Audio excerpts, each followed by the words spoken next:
नमस्कार, सभी का स्वागत है ज्ञान स्वरूप परिवार में। आज अपन बात करेंगे आरटी 2009 और अपन प्रीवियस ईयर क्वेश्चनों की बात करेंगे जहाँ से हर बार एग्जाम में क्वेश्चन पूछते हैं। ठीक है, तो वीडियो को पूरा जरूर देखना और यही क्वेश्चन आपके आने वाले एग्जामों में हूबहू देखने को मिलेंगे। ठीक है, तो पहला क्वेश्चन देखो, बालकों को मुक्त और अनिवार्य शिक्षा का अधिकार 2009 देश में लागू कब हुआ? तो सबको पता है 1 अप्रैल 2010 को पूरे भारत में लागू हुआ। कभी पूछते हैं कि राजस्थान में इसका क्या नाम है आरटी 2009 को, तो इसका नाम है आरटी 2011 और ये लागू कब हुआ? 1 अप्रैल 2011 को, ये ध्यान रखना। ठीक है, बालकों को निःशुल्क और अनिवार्य शिक्षा में कौन अध्यापकों के लिए प्रशिक्षण और मानकों को विकसित और लागू करता है? ये सबको पता है कि अध्यापकों के लिए तो आपके केंद्र सरकार करती है। ठीक है, बालकों को मुक्त और अनिवार्य शिक्षा का अधिकार 2009 देश में लागू कब हुआ? वापस क्वेश्चन बार बार मतलब एग्जाम में पूछते हैं। 1 अप्रैल 2010 में। राजस्थान में कब लागू हुआ? उस राजस्थान में नाम क्या है पहले तो ये पूछते हैं, तो आपके ये ध्यान रखना है, इसमें राजस्थान में इसका नाम पड़ जाता है आरटी 2011। ठीक है, लागू कब हुआ? 1 अप्रैल 2011 को। आगे देखो, बच्चों को मुक्त और अनिवार्य शिक्षा का अधिकार किस अधिनियम के अंतर्गत आता है? तो आरटी 2009 में। राजस्थान में तो आए हुए क्वेश्चन ही एग्जाम में कई बार सेम टू सेम रिपीट हो जाते हैं, तो पूरा वीडियो इसको जरूर देखना। और जिसने अपने ज्ञान सरोवर परिवार का अपना ये यूट्यूब चैनल सब्सक्राइब नहीं कर रखा है तो वो भी अभी सब्सक्राइब कर लें, क्योंकि आगे आपको सारे वीडियो यहीं पे मिलेंगे। आरटी 2009 किस वर्ष में अधिसूचना किए गए? तो ये पूछ रहा है राजस्थान में, तो राजस्थान में अधिसूचित किया 2011 को, मैंने बता दिया आपको। शिक्षा का अधिकार अधिनियम में राजस्थान का नाम क्या है? बता दिया, आरटी अधिनियम एक्ट है ये 2011। राजस्थान आरटी में कितने भाग और कितनी अध्याय है? देखो, ये देखो 7 अध्याय और 38 धारा, ये तो आपके आरटी 2009 में आ जाती है। ठीक है, 7 और 38 का रेशियो तो भारत वाली में। राजस्थान की बात कर रहा है आरटी 2011 में, तो इसमें 10 भाग और 29 अध्याय, दोनों में एक ही अनुसूची है। ठीक है, आगे देखो,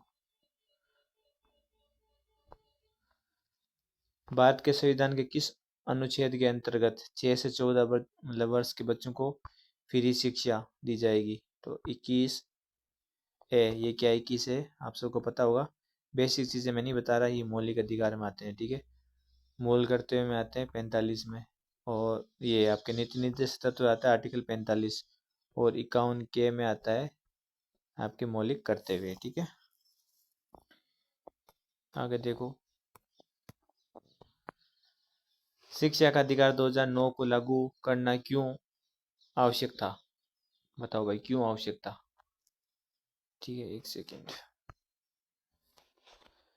तो इसमें देखो, क्योंकि भारतीय संविधान की धारा 45 में बालकों को शिक्षा के लिए उद्देश्य को पूरा नहीं कर रही थी। बालकों को दिए गए मूल अधिकार के अनुसार गुणवत्ता शिक्षा की संरचना उपलब्ध कराना। मतलब कहने का मतलब ये हुआ कि जो आरटी 2009 है उसको लागू करने की आवश्यकता क्यों है? क्योंकि जो मूल अधिकार 21 के, ठीक है, के अनुसार शिक्षा में गुणवत्ता और शिक्षा की संरचना उपलब्ध करवाने के लिए ये लागू किया गया। भारतीय संविधान में कौन सा संशोधन द्वारा शिक्षा का अधिकार सम्मिलित है? सबको पता ही है ये तुम्हें कि 86वीं संविधान संशोधन 2002। ठीक है, इसके अकॉर्डिंग संशोधन कर 21 के में मूल अधिकार में 6 से 14 वर्ष की फ्री शिक्षा जोड़ी। देखो एनईपी में 3 से 18 वर्ष है, ध्यान रखना 2020 में फ्री, यहाँ पे 6 से 14 है। एक एक चीज को ध्यान रखना है ना। और जिसके पास अपने ज्ञान सरोवर पब्लिकेशन की बुक नहीं है, साइकोलॉजी सारी किताबें ज्ञान स्वरूप पब्लिकेशन की आपको मार्केट में बुक मिल जाएगी। वो 15 दिन में रिवीजन बुक है। ठीक है, एग्जाम से पहले उनका रिवीजन करके ही जाना, बाकी तो ग्रंथ है आपसे रिवीजन नहीं होंगे, तो वो बुक रिवीजन करके जाना। उसमें से आपको डायरेक्ट एग्जाम में क्वेश्चन मिलेंगे, ध्यान रखना। ठीक है, तो आपको ज्ञान स्वरूप पब्लिकेशन की रीट लेवल 1, रीट लेवल 2 सारी बुक आपको मार्केट में मिल जाएगी। ठीक है, आगे अपन चलते हैं। तो आंसर क्या हो गया ना, आगे देखो 11th नंबर क्वेश्चन, कौन सा कथन शिक्षा का अधिकार कानून 2009 के संबंध में सही नहीं है, वो बताना है आपको। कौन सा सही नहीं है, देखो तो नहीं पे जोर रखना ना। देखो कैसे क्वेश्चन आता है, तो आरटी 2000 में कौन सा सही नहीं है। इसका खंड 26 में विद्यालय और शिक्षकों की रिक्तियों को भरने का संबंध है बिल्कुल कितने प्रतिशत, 10% से अधिक रिक्त टीचर के नहीं होने चाहिए। ये बात तो सही बात की है, तो मतलब ये तो इसका आंसर नहीं हो सकता। ठीक है। इसका खंड 28 शिक्षकों का निजी तंत्र को प्रतिबिंबित करना है। 28 में क्या आता है, ट्यूशन, पता है आप सबको। ये भी सही है, निजी तंत्र को मतलब ट्यूशन नहीं करा सकते, सही बात है। निजी तंत्र को प्रतिबंधित करता है, ये भी आंसर नहीं हो सकता। इसका अध्याय 3 में पाठ्यक्रम और मूल्यांकन, देखो सीसीई और मूल्यांकन ये आपके 29 में आते हैं, और यहाँ पे अध्याय आ जाता है 4, आपको याद हो तो। इसीलिए जिसके पास बुक नहीं है उसको अच्छे से याद कर लेना, ये इसका आंसर हो गया। अध्याय 3 नहीं होगा, 4 होगा। अध्याय आपके 6 में बच्चों का अधिकार संरक्षण आ जाएगा, सही बात है। आगे देखते हैं क्वेश्चन नंबर 12, देखो आरटी 2009 के अनुसार अध्याय 4 के किस क्षेत्र से संबंधित है। तो मैंने बता दिया, अध्याय 4 किससे संबंधित है, आपके विद्यालय और शिक्षकों के उत्तरदायित्व में।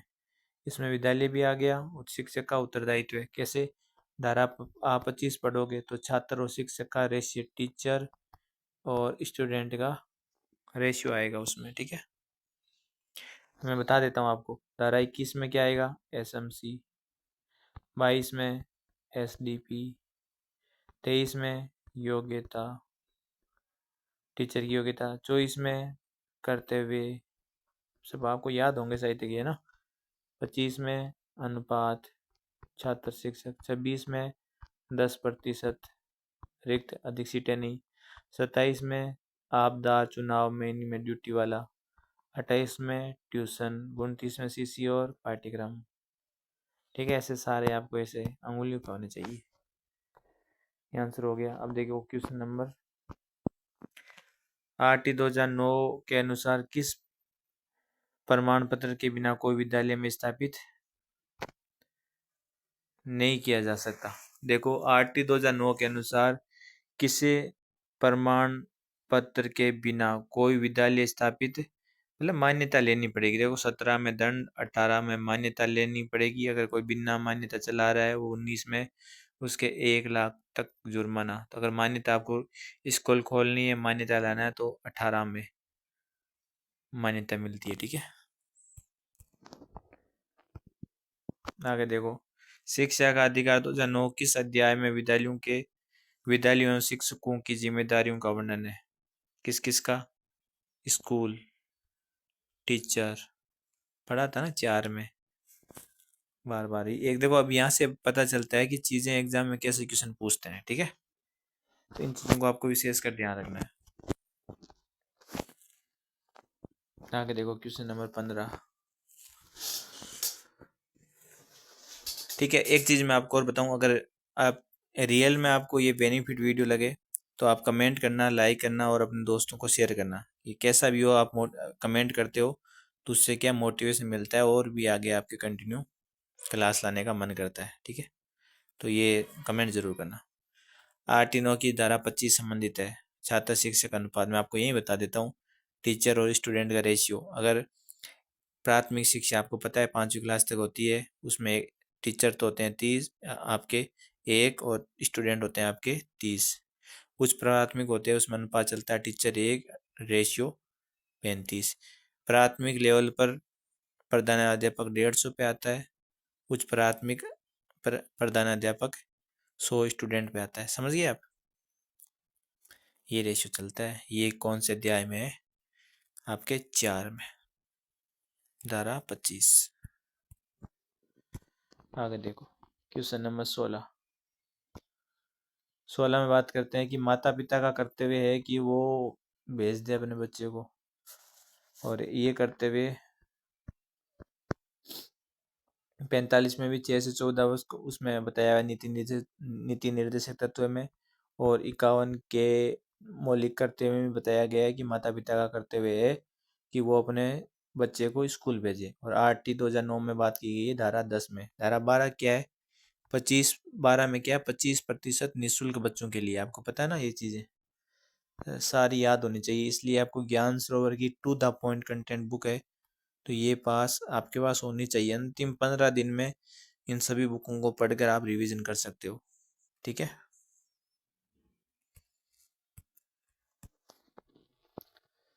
फिर अपन बात करते हैं 17 नंबर क्वेश्चन।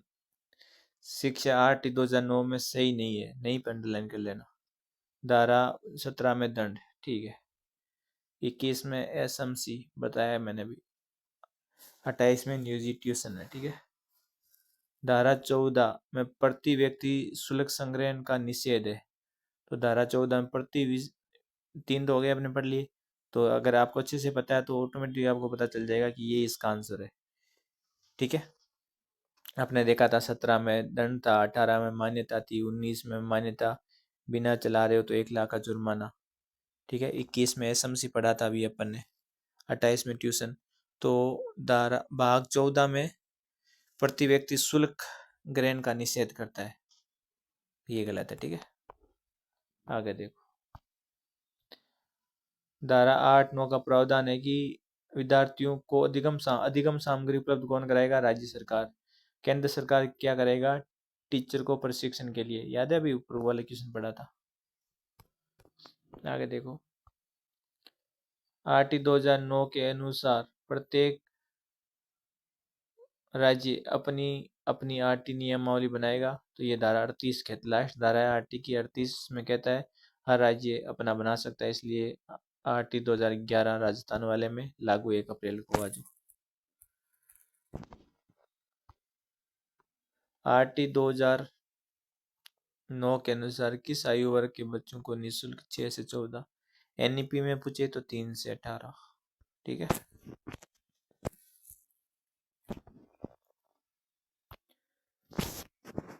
बालकों को निःशुल्क और अनिवार्य आरटी 2009 डायरेक्ट पढ़ो। ऐसे बालकों को एससी, एसटी, विकलांग, सामाजिक पिछड़ा वर्ग और अन्य से संबंधित है तो उनको क्या बोलेंगे? उनके लिए एक आरटी में एक नाम आता है ऐसे बालकों के लिए, एससी, एसटी, पिछड़ा वर्ग के लिए। इन बच्चों के लिए नाम है आपके असुविधाग्रस्त समूह, वंचित वर्ग के बालक। ठीक है, तो इन बच्चों को क्या क्या बोलेंगे? असुविधाग्रस्त समूह या वंचित समूह। आपको सबको पता भी होगा यार, है ना? ये असुविधाग्रस्त या वंचित समूह के इनको बोलते हैं। जो एससी, एसटी, पिछड़े वर्ग वाले असुविधाग्रस्त समूह वाले बच्चे आएंगे। ठीक है, आरटी 2009 में प्रारंभिक शिक्षा का क्या अर्थ होता है? आप सबको पता ही होगा कि प्रारंभिक शिक्षा वो होती है, देखो 3 चीज होती है, मैं बता देता हूँ। एक तो होती है प्रारंभिक 1 से 8, एक होती है प्राथमिक 1 से 5, एक होती है उच्च प्राथमिक 6 से 8। ठीक है, माध्यमिक 9, 10, उच्च माध्यमिक 11, 12। ठीक है ना, ये आप सबको पता है। ठीक, चलो आगे। आगे आता है आपके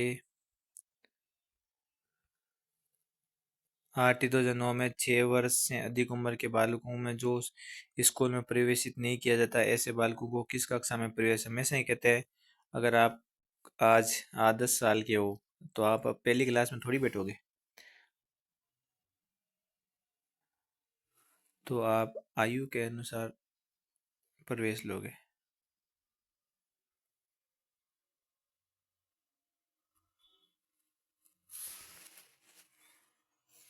ठीक है, ऑप्शन क्या हो जाएगा इसमें? सी।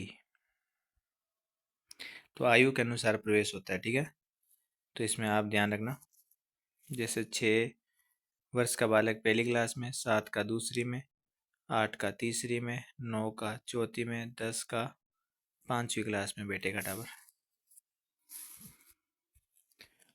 अगला क्वेश्चन है कि आरटी 2009 में प्रारंभिक शिक्षा में प्रवेश को प्राप्त कोई बालक प्रारंभिक शिक्षा पूरी करने तक निःशुल्क शिक्षा का हकदार होगा, तो वो 14 वर्ष। देखो ऑप्शन देख लो क्या कह रहा है। सरकारी विद्यालय में केवल 14 वर्ष तक सभी प्रकार के विद्यालयों में 14 वर्ष तक, गैर सरकारी विद्यालयों में 14 वर्ष तक, या 14 वर्ष की आयु के पश्चात भी निःशुल्क और अनिवार्य शिक्षा का अधिकार अधिनियम 2009 के अनुसार प्रारंभिक शिक्षा में प्रवेश प्राप्त कोई बालक प्रारंभिक शिक्षा पूरी करने तक निःशुल्क शिक्षा का हकदार होगा। देखो 6 से 14 वर्ष तक ही शिक्षा दी जाती है, तो 14 वर्ष की आयु के पश्चात भी या सरकारी विद्यालयों में केवल 14 वर्ष तक, सभी प्रकार के विद्यालयों में 14 वर्ष तक, गैर सरकारी विद्यालयों में 14 वर्ष तक। तो इसका आंसर आप बताना कि क्या होगा इसमें, ठीक है। जैसे पश्चात तो नहीं हो सकते, इसने किस हिसाब से आंसर दिया है, ये 14 वर्ष की आयु के पश्चात भी नहीं होता ना, फिर ये शिक्षा तो 6 से 14 वर्ष की होती है। सभी प्रकार के विद्यालयों में 14 वर्ष तक, ये ठीक लग रहा है ना। आप सभी 24 नंबर क्वेश्चन का आंसर देना ना। आगे देखो,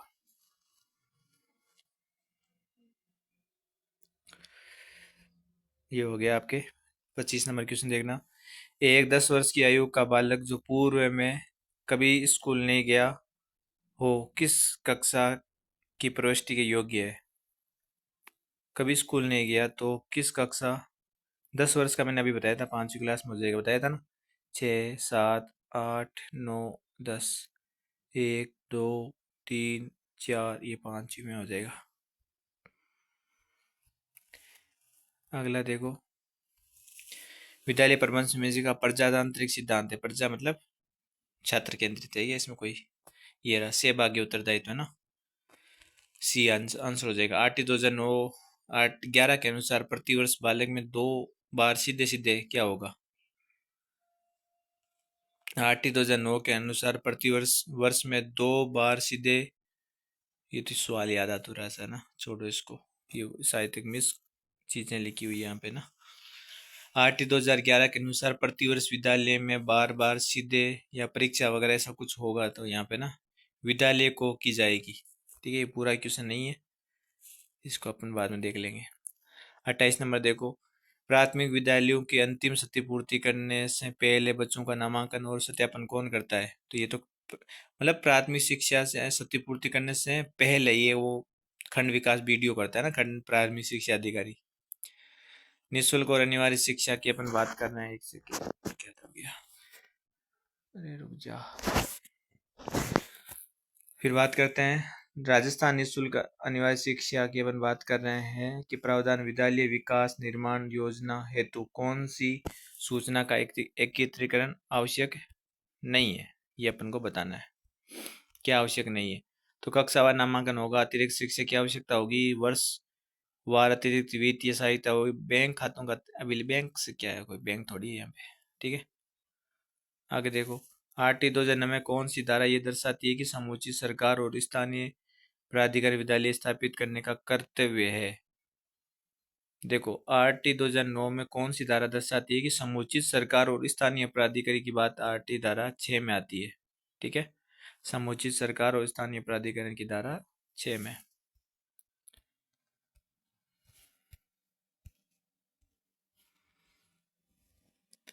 बालकों का निःशुल्क और अनिवार्य शिक्षा का अधिकार 2009 के अनुसार अध्यापकों के प्रशिक्षण के लिए मानक विकसित और लागू किया जाएगा। अध्यापकों के लिए तो केंद्र सरकार, समझ, और शिक्षण सामग्री की बात आएगी तो राज्य सरकार आ जाएगा, ठीक है। तो इसका आंसर 4 नंबर। निःशुल्क अनिवार्य शिक्षा का अधिकार 2009 में वर्णित समुचित सरकार के कर्तव्यों में केंद्र सरकार का उत्तरदायित्व होगा। क्या होगा भाई केंद्र सरकार का उत्तरदायित्व है। देखो अध्यापकों को प्रशिक्षण कराना, आस पड़ोस के विद्यालयों की उपलब्धता को सुनिश्चित करना, शिक्षकों के प्रशिक्षण को मानकों को विकसित लागू करना, ये सही है ना। शिक्षकों को प्रशिक्षण के लिए मानकों को लागू करना, सही बात है। आगे देखो, निःशुल्क और अनिवार्य बाल शिक्षा का अधिकार अधिनियम 2009 के अनुसार निम्नलिखित में से कौन सा कर्तव्य समुचित सरकार का नहीं है। नहीं पे जोर देना, कौन सा नहीं है, देख लेते हैं। प्राथमिक शिक्षा प्रवेश और उसे पूरा कराना सुनिश्चित, ये बात तो सही है। शिक्षकों को प्रशिक्षण सुविधा उपलब्ध केंद्र वाली, ये भी सही है। राष्ट्रीय पाठ्यचर्या रूपरेखा विकसित करना, ये एनसीईआरटी का काम है ना। आस पड़ोस के विद्यालयों की उपलब्धता सुनिश्चित करना, ठीक है, ये भी करा देंगे। तो 3 आंसर हो जाएगा। क्वेश्चन नंबर आपके 34। ठीक है, तो आरटी 2009 की कौन सी धारा ये कहती है कि प्रत्येक माता पिता का कर्तव्य होता है कि वो अपने बच्चे को विद्यालय भेजे, ठीक है। ये धारा 10 में आता है। धारा 11 में वही है कि एक विशेष कक्षा के अंदर बच्चों का नामांकन के लिए कौन सी धारा, मतलब प्रश्न, अब देखो सीधी सा क्वेश्चन है कि शिक्षा का अधिकार अधिनियम के अनुसार एक विशेष कक्षा के अंदर बच्चों का नामांकन किसके आधार पर प्रस्तावित किया जाता है, तो बच्चे की उम्र या आयु के अनुसार उसका अपन विद्यालय में प्रवेश देते हैं। तो 1 नंबर आंसर हो जाएगा। अगला है कि आरटी 2011 के अनुसार बालक को प्रारंभिक शिक्षा पूरी करने पर दिए जाने वाला प्रमाण पत्र, देखो 2 चीज होती है, एक तो एफ है जो पूरे साल भर चलता है, और एक एस से होता है कि अर्धवार्षिक और वार्षिक, इसको बोलते हैं संकल्पनात्मक, ठीक है। इसमें योगात्मक मूल्यांकन आता है जो पढ़ाई पूरी होती है उसके बाद दिया जाता है, ठीक है। और इसके बाद अगला क्वेश्चन है 2009 के अनुसार यदि कोई विद्यालय कैपिटेशन शुल्क लेता है तो उसके लिए क्या दंड दिया जाता है, तो पर जो शुल्क लेता है उसका कितना गुना दंड लगेगा, 10 गुना दंड लगेगा। कोई ऑप्शन देख लो कौन सा है इसमें, के लिए प्रति व्यक्ति शुल्क 10 गुना तक अर्थ दंड होगा। 1 नंबर आंसर हो जाएगा। कैपिटेशन शुल्क मतलब प्रवेश के लिए। अगला क्वेश्चन है कि आरटी 2009 के अनुसार कौन सा कथन सही है, स्कूल कैपिटेशन फीस लगा सकता है, नहीं लगानी भाई, लग गए तो 10 गुना जुर्माना लगेगा। स्कूल प्रवेश के लिए स्कैनिंग प्रक्रिया का उपयोग कर सकता है, ना ना कुछ नहीं, डायरेक्ट एडमिशन दो, ठीक है। आगे इसमें आपके बालकों को निःशुल्क और अनिवार्य शिक्षा का अधिकार अधिनियम 2009 के तहत कौन सा कथन सही नहीं है, नहीं पे ध्यान रखना।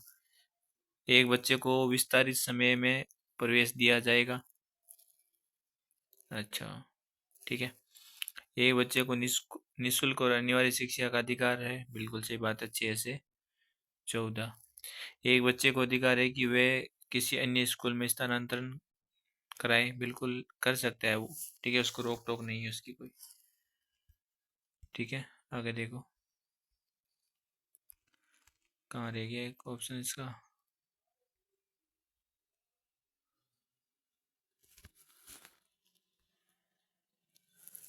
अच्छा ये रहा, आयु के प्रमाण की, एक सेकंड, आयु के प्रमाण की कमी पर एक बच्चे को विद्यालय से प्रवेश देने से मना किया, ना ना, मना किसी भी हालत में नहीं करेंगे। कोई आयु का डिप्लोमा वगैरह नहीं है तो भी उसको एडमिशन अपन करा देंगे। आरटी की धारा 14 में आपको बताना है कि कौन सा सुनिश्चित करती है कि बालकों को आयु का सबूत ना होने के कारण भी विद्यालय से इनकार नहीं किया जाएगा। अब बात तो सही है, ठीक है। रोकने और निष्कासन का प्रतिषेध, रोकने और निष्कासन का प्रतिषेध, किसी बालक को शारीरिक दंड नहीं दिया जाएगा या उसका मानसिक उत्पीड़न नहीं किया जाएगा। रोकना निष्कासन का प्रतिषेध, अब देखो ये ध्यान से सुनना, आरटी की धारा 14 में क्या होता है, 14 में रोकना निष्कासन ये नहीं आता, ये आता है कि बालक की आयु का सबूत न होने पर भी विद्यालय से प्रवेश से पर मना नहीं कर सकते। 14 आर्थिक आरटी की धारा 14 ये कहती है कि अगर बच्चे के पास आयु का कोई सबूत नहीं है तो भी उसको प्रवेश से मना नहीं कर सकते, ठीक है। ए नंबर आंसर हो जाएगा इसका। अगला है बच्चों के लिए आरटी 2009 किस भाग में बच्चों को के लिए निःशुल्क और अनिवार्य शिक्षा कानून 2019 में संशोधित किया गया था। 2019 में संशोधन तो धारा 16 में हुआ था कि आठवीं वाले को भी फेल नहीं करेंगे। अभी ऑप्शन देखते हैं अपन, ऐसा कुछ है क्या, ऑप्शन देखते हैं। 41 में देखो, ये ना ऑप्शन, धारा 16 क्या संशोधन हुआ था 2019 में आरटी की धारा 16 की। कोई बच्चा 8 क्लास में है तो उसको अपन पहले फेल का प्रावधान था, फिर कह रहा है उसको फेल नहीं कर सकते अपन ना। और 2009 में संशोधन, प्रत्येक शैक्षणिक वर्ष की समाप्ति में किन कक्षाओं की नियमित परीक्षाएं की जाएगी। देखो, परीक्षा ली जाएगी। तो 2019 में संशोधन हुआ था, उसमें 5वीं और 8वीं की परीक्षाओं के बारे में ये बात हुई थी। ये 2019 में संशोधन हुआ था कि प्रत्येक शैक्षणिक वर्ष की समाप्ति पर किन कक्षाओं की नियमित परीक्षा ली जाएगी, तो 5वीं और 8वीं। देखो, मैं एक चीज़ आपको शुरू से क्लियर कर देता हूँ। यहाँ बस आपको पढ़ाई के अलावा और कोई कंटेंट नहीं मिलेगा, कोई फालतू का ज्ञान नहीं दिया जाएगा। बस एग्जाम के अकॉर्डिंग कैसे क्वेश्चन आते हैं, बस आपको फोकस का पूरा फोकस आपका यहाँ पे स्टडी पे रहेगा। ठीक है, तो चुटकुले उटकुले यहाँ पे कुछ भी आपको नहीं सुनाया जाएगा ना। जिसको चुटकुले, कहानी है, मोटिवेशन ये सुननी है तो वो कोई दूसरा देख सकता है, क्योंकि यहाँ पे डायरेक्ट पढ़ाई की बातें होगी। क्योंकि आना आपको यही काम है, आना है ना, चुटकुले काम आना है ना कहानियाँ काम आनी है। ठीक है, तो ये चीज़ें आप ध्यान रखना। आगे देखो,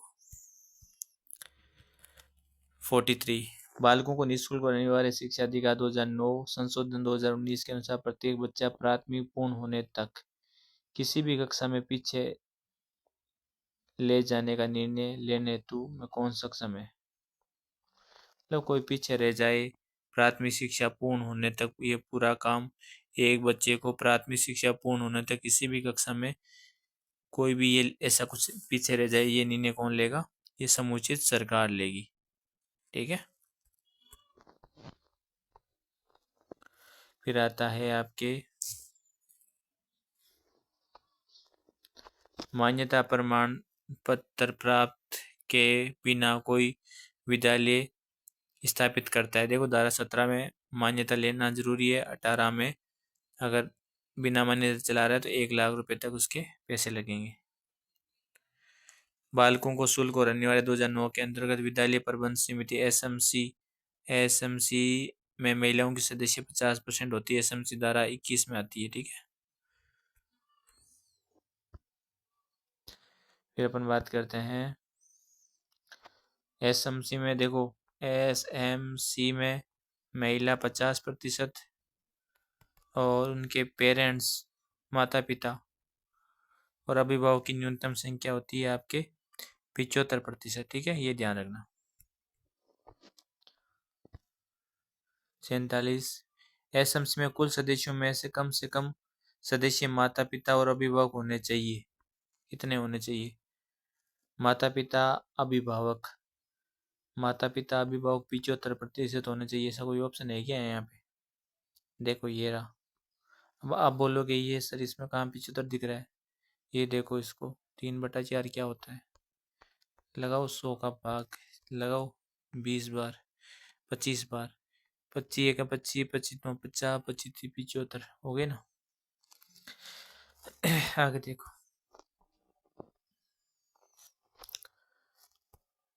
अगर किसी विद्यालय प्रबंध समिति में 12 सदस्य है तो उसमें महिला तो 50%, 12 का आधा 6 है क्या कोई, ये रहा।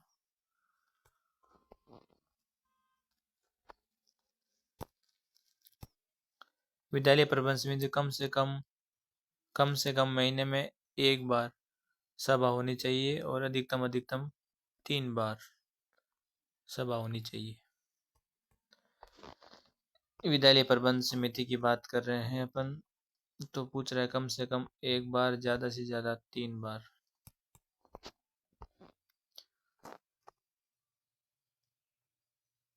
निःशुल्क विद्यालय प्रबंध समिति का गठन किया गया है, जिसकी क्रियान्वयन समिति के सदस्य निम्न में से पूछ रहा है एसएमसी का सदस्य कौन नहीं है। देखो, विद्यालय का शिक्षक है, प्रधानाध्यापक है, वो स्थानीय निकाय में चुना हुआ सदस्य है, क्षेत्र का बीईओ नहीं है। ठीक है, विद्यालय का शिक्षक, प्रधानाध्यापक और क्षेत्रीय निकाय का चुना हुआ सदस्य है, बीईओ नहीं है। ठीक है, तो आपको ऐसे ही करना है। माध्यमिक शिक्षा निदेशालय 9 से 12 तक विद्यालयों में विद्यालय में गठित समिति कौन सी है? अब देखो 1 से 8, यही बता देता हूँ, धारा 21, 1 से 8 एसएमसी, 9 से 12 विद्यालय विकास समिति एसडीएमसी, ठीक है। 1 से 8 तो एसएमसी और 9 से 12 एसडीपीसी विद्यालय विकास प्रबंधन समिति, ठीक है। राजस्थान शिक्षा विभाग संस्थागत नियोजन की रूपरेखा 8/1/2009 की किस धारा में किया गया है? राजस्थान शिक्षा विभाग के संस्थागत नियोजन की रूपरेखा, देखो राजस्थान शिक्षा विभाग के संस्थागत नियोजन की रूपरेखा 8/2009 के किस धारा में किया गया है? तो ये अच्छा क्वेश्चन है, इसको ध्यान रखना। ये धारा आपके 22 में। राजस्थान शिक्षा विभाग के संस्थागत नियोजन की रूपरेखा 8/2009 की किस धारा में किया गया है? 22 में संस्थागत नियोजन।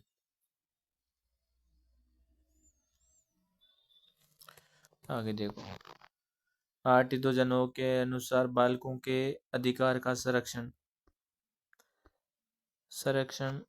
अंतर्गत अधिकारों की सुरक्षा, उपायों की जांच, समीक्षा, उनके प्रभावी क्रियान्वयन की अनुशंसा कौन करता है? मतलब इसमें सुरक्षा, उपाय, जांच कौन करेगा? ये राष्ट्रीय व राज्य बाल अधिकार संरक्षण करेगा, ठीक है, बच्चों के लिए। अब देखो अगला क्वेश्चन, बच्चों को आरटी 2009 संशोधन 2017 एक अध्यापक 2015 में नियुक्त कार्यरत कराए, न्यूनतम योग्यता नहीं रख पाता तो कितने समय में उसको अर्जित करनी पड़ेगी? तो 4 साल में। अगर कोई ऐसी प्राइवेट कोई टीचर पढ़ा रहा है, उसके बीएड नहीं है मान लो, तो 4 साल में उसको बीएड करनी पड़ेगी, ऐसा क्वेश्चन ये कह रहा है, ठीक है। योग्यता सेवा शर्त, देखो 21 एसएमसी, 22 एसडीपी, 23 में क्या है? योग्यता। 24 में क्या है? कर्तव्य। तो योग्यता है एक क्वेश्चन, तो देख लो योग्यता 23 में, कर्तव्य देता तो 24 में, और 25 देता तो छात्र शिक्षक अनुपात। अब देखो आगे वही क्वेश्चन है, योग्यता 23 में। आरटी 2009 के अनुसार अध्यापकों द्वारा निम्न में से कौन सा उत्तरदायित्व पूरा नहीं किया? अध्यापकों द्वारा कौन सा उत्तरदायित्व पूरा नहीं किया जाना चाहिए? एक तो शैक्षिक कैलेंडर, माता पिता अभिभावक की नियमित बैठक, और संपूर्ण पाठ्यक्रम को 1 साल में पूरा, और प्रत्येक बालक को अधिगम सीखने की क्षमता का आकलन। तो सीखने की क्षमता का आकलन करेंगे, समय पर पाठ्यक्रम और माता पिता की बैठक सब होगी, पर एक शैक्षिक कैलेंडर या पांचांग का विनिमय एक अध्यापक को द्वारा नहीं होगा, ठीक है। ये शैक्षिक योजना बनती है उस टाइम होता है, अध्यापक ये नहीं करते। आगे देखना, आरटी 2009 में एक अध्यापक को निम्न में से किस दायित्व को पूरा होना चाहिए? नियमित रूप से समय पर आए, अपना पाठ्यक्रम पूरा कराए, संपूर्ण पाठ्यक्रम को निर्धारित समय पर करे, उसका संचालन करे, और टाइम पर उपस्थित हो जाए। सारे सही है भाई। आरटी 2009 कुल स्वीकृत संख्या में कितने प्रतिशत से अधिक संख्या में रिक्त नहीं हो सकते? 10%। अब आपको ये देखो चीजें दिमाग में होनी चाहिए। अब धारा कौन सी है 10% में? कि 10% से रिक्त अधिक पद विद्यालय में रिक्त नहीं हो सकते, धारा 26, ठीक है। तो आप भी याद होगा तो ऐसे तुरंत इनके आंसर दे दोगे, तो इसीलिए वीडियो को पूरा जरूर देखा करो, ठीक है। जो पूरा देख रहा है यकीन मानिए आप बाकी से बहुत आगे। अब जैसे 10% कोई कर रहा है कि 10 उसको पता होना चाहिए कि धारा 26 में क्या है, 10%, ठीक है, से अधिक रिक्त पद नहीं होने। धारा 27 में क्या है? उसको आपदा, चुनाव, इन चीज़ों में उसकी ड्यूटी। 28 में ट्यूशन, 29 में सीसी पाठ्यक्रम, 30 में इसकी आपकी बाल विकास योजना वगैरह के छात्र विकास के बारे में आ जाता है, ठीक है। ये हो गया। 61 नंबर देख लो। 61 क्या कह रहा है भाई? अरे यार, ठीक है। तो इस ये मैंने बताया था आपको। 61 नंबर सवाल देखो आप, एक सेकेंड। 27 में पूछ रहा है 3 जगह की ड्यूटी होती है ना, एक तो जनगणना में, एक चुनाव में, एक आपदा में, कहाँ नहीं लगा सकते उसको, प्लस पोलियो में। टीचर का क्या काम है ना। एससी अनुसूचित जाति वर्ग के लिए आरक्षित सीटों के लिए समुचित मात्रा में आवेदन प्राप्त न होने पर उन्हें अनुसूचित जनजाति, अगर एससी में सीटें नहीं है तो उन्हें एसटी से भरवा दो, क्या दिक्कत है। उन्हें बोलते हैं असुविधाग्रस्त बच्चे, अभी पढ़ा था ना। 25% सीटें होती हैं इनकी, कौन सी धारा में, धारा 12 में आरटी की। चलो आरटी की में कितनी धारा है ये आप कमेंट करना।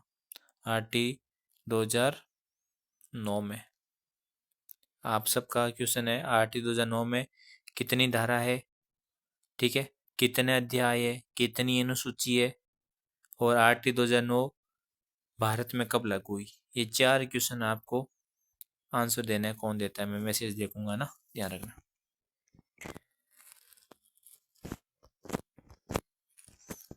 ठीक है, आगे देखते हैं। 25% सीटें आरक्षित की जाती है SC ST के लिए, असुविधाग्रस्त संपर्क समूह के लिए। इसमें आंसर आएगा, मैं आपको बता देता हूँ, 12। देखते हैं क्या ऑप्शन है। अब सीटें पूछ रहा, अगर धारा पूछता इसमें, देखो ये क्वेश्चन अगर धारा पूछता कि कौन सी धारा में 25% बच्चों को निःशुल्क शिक्षा दी जाती है, तो 12। ठीक है, अब ये क्वेश्चन क्या पूछ रहा है, ध्यान से समझना। 25% आरक्षित सीटों में से, इन्हीं सीटों में से अगर SC और ST के अतिरिक्त असुविधाग्रस्त समूह वर्ग के बच्चों को आरक्षित की गई है। अच्छा देखो मैं बता देता हूँ, टोटल 25% है। SC ST के अतिरिक्त कितनी परसेंट मिलेगी, तो 16%। बाकी SC ST के लिए 16 में से 25 घटा दो आप, 9। ये इनकी सीटें हो जाएगी। SC ST के अतिरिक्त 16% सीटें असुविधाग्रस्त बच्चों के लिए है। भारत में शिक्षा का अधिकार की पहल किसने करी थी, तो आपके गोपाल कृष्ण गोखले था। ये सबसे पहले बिल आता है RT 2009 में ना, शिक्षा का अधिकार दिलाने के लिए। और RT में कितने अध्याय है, 7 अध्याय। कितनी धारा, 38 धारा। कितने अनुसूची, 1। कब लागू हुआ, 1 अप्रैल 2010 को। अगला क्या कह रहा है भाई बताओ। शिक्षा के अधिकार अधिनियम के अंतर्गत निम्न में से क्या शिक्षक का कार्य नहीं मान सकते। देखो क्या शिक्षक का कार्य नहीं, इसको अंडरलाइन कर लो। देखते हैं, एक निश्चित समय पर पाठ्यक्रम पूरा कराना ही पड़ेगा, ये तो आंसर नहीं हो सकता। शिक्षक को खुद को व्यक्तिगत ट्यूशन आती है 28, और धारा 28 धारा में ट्यूशन आती है, और सरकार कहती है कि ट्यूशन आप नहीं करवा सकते अलग से। हम आपको पैसे दे रहे हैं, उतने बहुत है, आप उससे मजे करो ना। तो ये कह रहा है ट्यूशन व्यस्त रखना चाहिए, नहीं रखना चाहिए भाई। विद्यालय में नियमित बनाए रखें और समय पर पाबंद बिल्कुल आओ, टाइम पर आओ, क्या दिक्कत है। हर बालक के लिए अधिगम क्षमता को समझकर उसकी जरूरत के अनुसार अतिरिक्त अनुभव प्रदान करना विद्यालय को, मतलब टाबरों को समझाने वाली बात है। ठीक बात है। आगे देखो भाई, धारा 29 की उपधारा 1 में प्रदत्त शक्तियों का प्रयोग करते हुए केंद्र सरकार द्वारा किस संस्था को आरंभिक शिक्षा के लिए पाठ्यचर्या और मूल्यांकन निर्धारित करने की, एनसीईआरटी। एनसीईआरटी ही तो आपके पाठ्यचर्या और मूल्यांकन वाली चीजें करती है। देखते हैं क्या ऑप्शन में इसमें, एनसीईआरटी हो गया। आरटी 2009 के अनुसार राज्य में नोडल अकादमिक, अच्छा एनसीईआरटी की तरह राज्य में कौन सा हो गया, तो SISCERT। देखो जैसे जो सेंटर में किताबें छापती है ना पाठ्यक्रम मूल्यांकन, ये सेंटर की है, वैसे ही राज्य में काम कौन करता है, SCERT। इसी को बोलते हैं SIERT। ठीक है,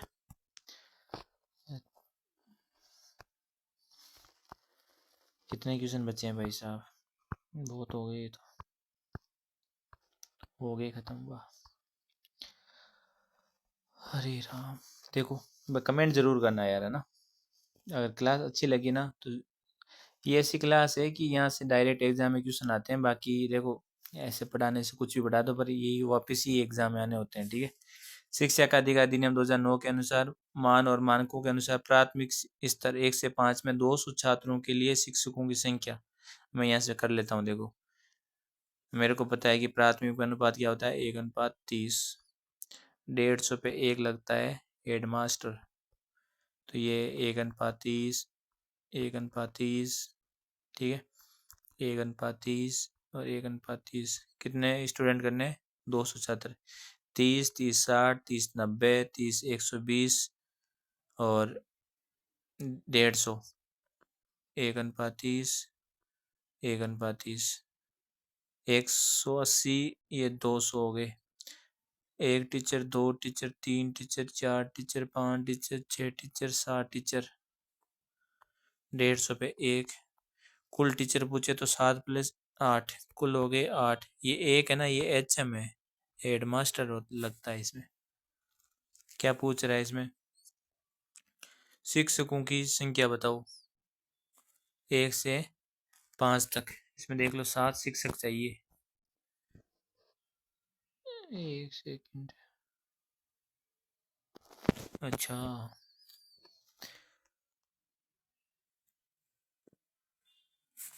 अच्छा, 200 मतलब नॉर्मल ये छात्र 150 से नीचे अनुपात रहता है 1:30 प्राथमिक, और वैसे उच्च प्राथमिक के लिए 1:35। अगर 200 छात्र होते हैं ना, ये चीज़ ऐसा है, 200 छात्र है तो एक अनुपात ये डायरेक्ट है ना, अनुपात 1:40 हो जाता है। अब देखो इसमें से देखते हैं अपन, क्योंकि 200 छात्र पे हो जाता है ये देखो 40, 40, 80, 120, 160 और आपके 200। कितने टीचर हो गए, 1, 2, 3, 4, 5, 5 टीचर। और मैंने बताया था 150 पे क्या हो जाते हैं छात्र, तो उसमें क्या एक जुड़ जाता है आपके हेड मास्टर। तो ये टोटल कितने शिक्षक हो गए, 6। 6 देख लो इसमें आंसर रहेगा, ठीक है। ये चीज़ ध्यान रखना। अगर एक क्वेश्चन मैं आपको और बता देता हूँ यहीं पे, अगर आपको पूछ ले 90 ही है तो प्राथमिक में फिर कितने टीचर चाहिए, तो 90 में तो ये लगेगा 1:30, 1:30 और 1:30, 30, 30, 60, 30, 90। कितने टीचर हो गए, 3 बस, ठीक है। ये चीज़ ध्यान रखना। प्राथमिक पर जो हेडमास्टर होता है वो 150 पे होता है ना, उच्च प्राथमिक पर हेडमास्टर होता है वो 100 पे होता है। अब देखो आगे कहाँ गया, शिक्षा का अधिकार में कौन सा सही नहीं है, देख लो। 6 से 14 वर्ष बच्चों की शिक्षा देते हैं निजी विद्यालय में 25%, गरीब बच्चों को धारा 12 में। कोई भी विद्यार्थी प्राथमिक शिक्षा पूर्ण करने तक की किसी भी कक्षा में रोका नहीं जाएगा, बिल्कुल पढ़ाया जाएगा। विद्यार्थी रेशियो 1:30 होता है ना, टीचर और स्टूडेंट का।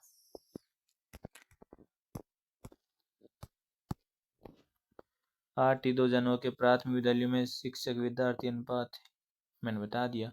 यहाँ बस बच्चे क्या गलती करते हैं, पहले क्या दिया है, विद्यार्थी, तो विद्यार्थी 30, फिर क्या दिया है, अध्यापक 1।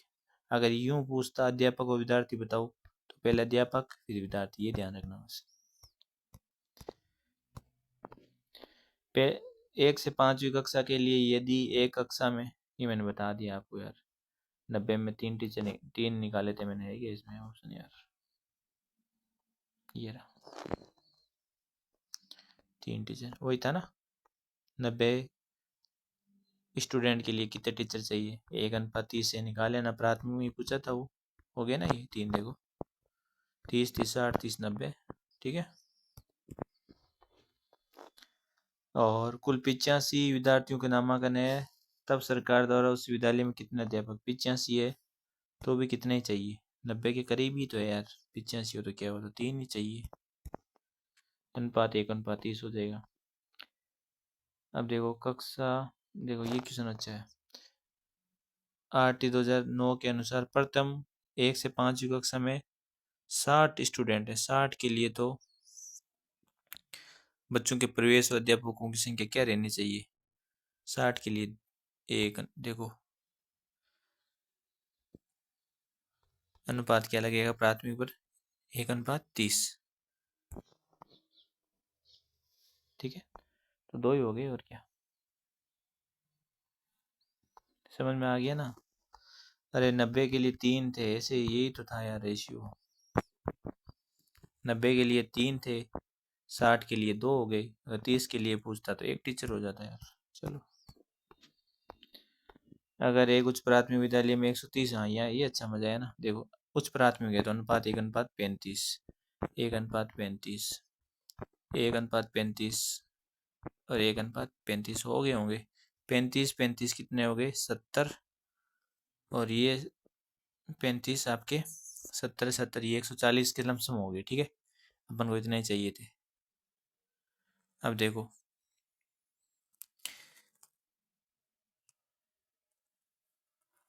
ठीक है, 1, 2, तब सरकार उस विद्यालय में कितने अध्यापकों को स्वीकृत करेगी? तो 1 teacher, 2 teacher, 3 teacher, 4 teacher. Teacher पूछ रहा है तो 4 टीचर। हेडमास्टर पूछता तो एक जुड़ जाता, 100 पे एक जुड़ता है। ठीक है, कुल कितने अध्यापकों की पद स्वीकृति होगी?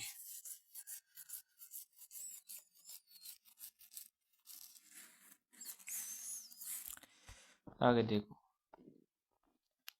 सत्य कथन बताना है। RT 2009 में से कौन सा कथन सत्य नहीं है वो बताना। 6 से 14 वर्ष तक प्रत्येक बच्चे को निःशुल्क पढ़ाना सही बात है। SMC का प्रावधान 21 में सही बात है। उच्च प्राथमिक शिक्षा को राष्ट्रीय आयोग का गठन, ठीक है। अध्यापक के प्रति सप्ताह न्यूनतम 45 घंटे होते हैं ना, सबको पता होगा ये तो आपको, कि एक विद्यालय में प्रति सप्ताह एक टीचर के 45 घंटे होते हैं। ठीक है, पढ़ाने के लिए। लो भाई जी, खत्म हो गया ना। अगर आप अब कमेंट करना कि नेक्स्ट क्लास अपन जैसे RT अपने MCQ करे आए हुए, ठीक है, ऐसे MCQ आए हुए आगे भी करेंगे। ठीक है, और आपके पास ज्ञान स्रोत पब्लिकेशन की किताब नहीं है तो वो ज़रूर होनी चाहिए, एकदम शॉर्ट स्वीट, बस बहुत प्यारी किताब है ना। बस 15 दिन में अच्छे से पढ़ लो, रिवीजन कर लो और MCQ कर लो, कोई कुछ इधर उधर कुछ भी नहीं करना। ठीक है, तो कमेंट आप ज़रूर करना कि ऐसी क्लासें अपन को लगानी चाहिए क्या।